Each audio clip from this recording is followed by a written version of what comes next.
And I'm delighted to be here for a number of reasons. First and foremost, it's really a milestone in the year for us to check back and see what our achievements have been, to see where we've made good progress, to see where we need to make more effort, to actually sanity check our own progress within our own specific part of the industry, which I think is important. It's a great opportunity to network with our peers from around the industry, with our fellow stakeholders, and of course we get business done by doing that. I think the messages that come out of the ATAC summit this year will be very strong and very positive. I think there'll be clear messages to the politicians that our industry is working together and doing the right things and looking for resolution of the issues that challenge us all. And that really is about emissions trading, it's about CO2 deliverables, and it's really just about delivering. Aviation is a global system. It really is a global system. Every aircraft that takes off has to go somewhere.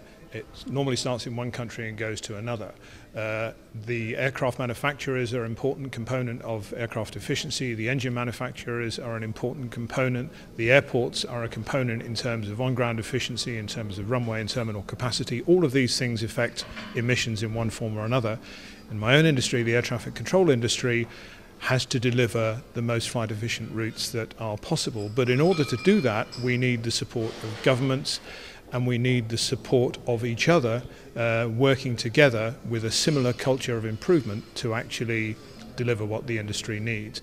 So none of us as individuals, professional as we all are, can really work without the other. So we have to have a culture of collaboration, we have to have common objectives, we have to work together to deliver those common objectives, and I think improve together. And I think as individual organisations, if we each lead by example with those key objectives, I think we will see the benefits yielded very quickly. There are a wide range of initiatives. Obviously, continuous descent approaches are significant. You'll know that aircraft in descent, if they have to apply power through the descent, that consumes more fuel. They've got the latent energy of the aircraft and gravity taking it back to the airport. So let's use that latent energy to maximum effects. And there are big initiatives around the world in that regard. There are also flight efficiency plans in Europe, for example. There are programs in the Pacific, in the Middle East, in North America, South America, and elsewhere to really make routes more efficient. Airspace is an interesting infrastructure asset. Everyone assumes that an aircraft takes off and just goes where it wants to go. The reality is that an aircraft follows tracks, just as a rail train follows tracks. And the tracks are not necessarily on the most direct route because of perhaps political constraints in some places, because of military airspace or other restricted airspace of some kind. So our goal as an industry is to make flexible use of airspace to allow all users, not just air transport but military and others, to use the airspace as and when they need it, so that we all get optimum use that we require. So those sorts of initiatives are underway. Now, in addition to that, of course, technology will help that.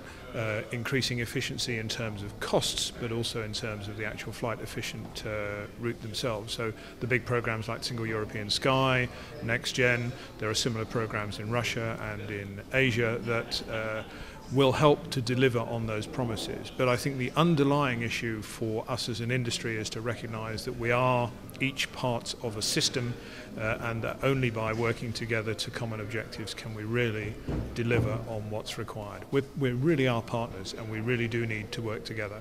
I think it's true to say that the output of meetings like this particular summit are important.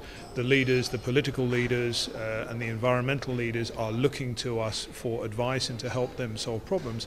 Remember that we are the ones that know our industry best, and therefore we are the ones that ought to be able to advise the policymakers and the politicians best on how best to achieve what it is that they're trying to do.